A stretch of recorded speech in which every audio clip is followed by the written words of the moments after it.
Hello friends, my name is Palash and I have more than 10 years experience in this pharmaceutical industry.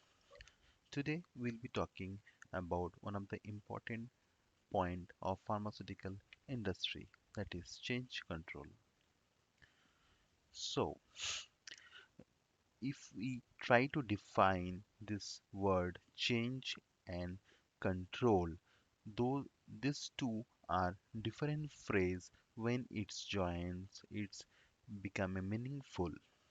So change means anything and everything in your established process, and that is called change. It cannot be a random, it cannot be uncertain, it should be control. Whenever we are trying to change anything in our established process, that proposed change maybe improve our process, maybe improve the control of our process. So that should to be maintained, that should to be documented, and how it will be, we'll see how the guidance is talking about. I took this slide from UNXR 15 and I feel separate slide preparation is not required. We should understand the exact language from the guidance document. So our action will be more relevant when we'll be talk and we'll be walk through this guidance document. First of all, the guidance is talking about the knowledge management and the pharmaceutical quality system. So I will read it out for you. The control of change is an important part of knowledge management. Of course, here we are talking about the knowledge management. Whenever there is a change, you need relevant people who can assess the change you are talking about, and it should be handled through a pharmaceutical quality system. Yes, definitely. It should not to be random, it should not to be verbally, it should not to be discussed in a public forum or in a canteen. It should to be written, documented, approved, and qualified in a manner it should apply within the pharmaceutical quality system.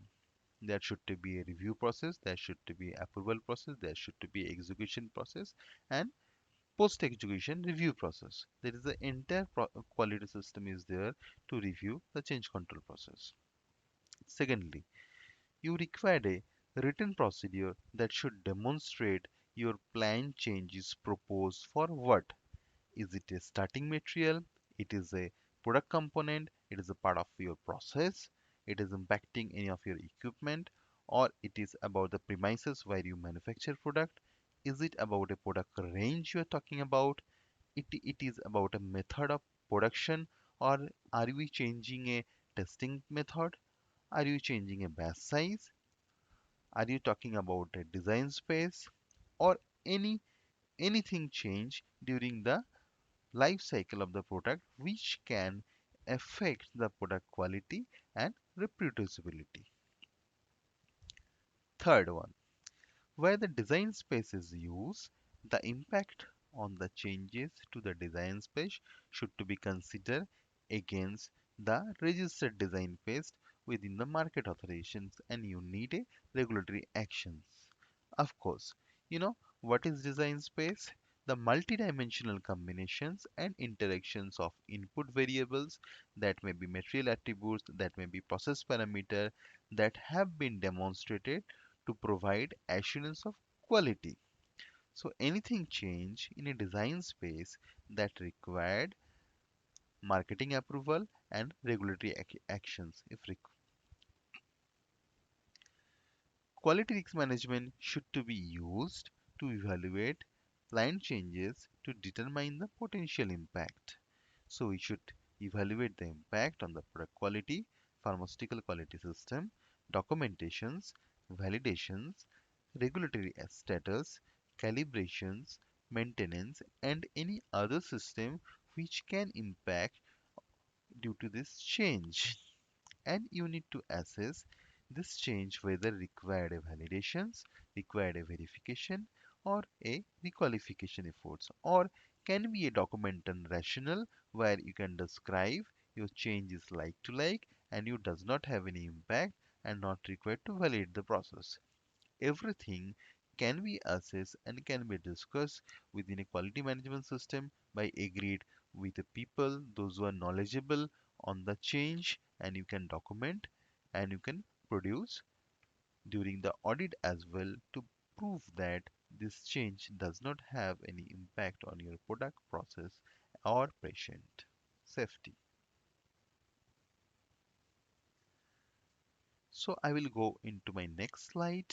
So it is talking about the change should to be authorized and approved by a responsible person. Of course, when the first slide we are talking about, it should to be assessed by all the knowledgeable people, but it is required your quality head or quality unit should to be approve this change or relevant function in according to the pharmaceutical quality system. So every plant has their governance system or quality system that describe who will be the final change approver. So based on that, the proposed change need to be approved by the relevant authority in your facility or premises. Next one is the supporting data. Of course, we discuss about the certain changes, how to do that changes, what are the qualifications, verifications, validations, or confirmatory document need to be produced for the changes. So we require a supporting data if we qualify a machine or if you install a new machine, there should to be a qualification documents, operating procedure, preventive maintenance procedure, calibration procedure. Number of document will be impacted to introduce the new changes in your system. So you need to identify all the required documentations and then need to be acknowledged or attached with the change control for future references. Following implementations and the where appropriate and evaluation of the effectiveness change should to be carried out to confirm the change is successful. So, effectiveness check of the change control is very important aspect of change control where you can understand by verifying the effectiveness of the change that your change has been successfully implemented. So, it may happen the change in your process will have different kind of attributes which can be visible after a couple of months or after implementing of the changes. So it is very necessary once you have implemented the new changes in the process, you should have good monitoring process. You should keep your eye on the process.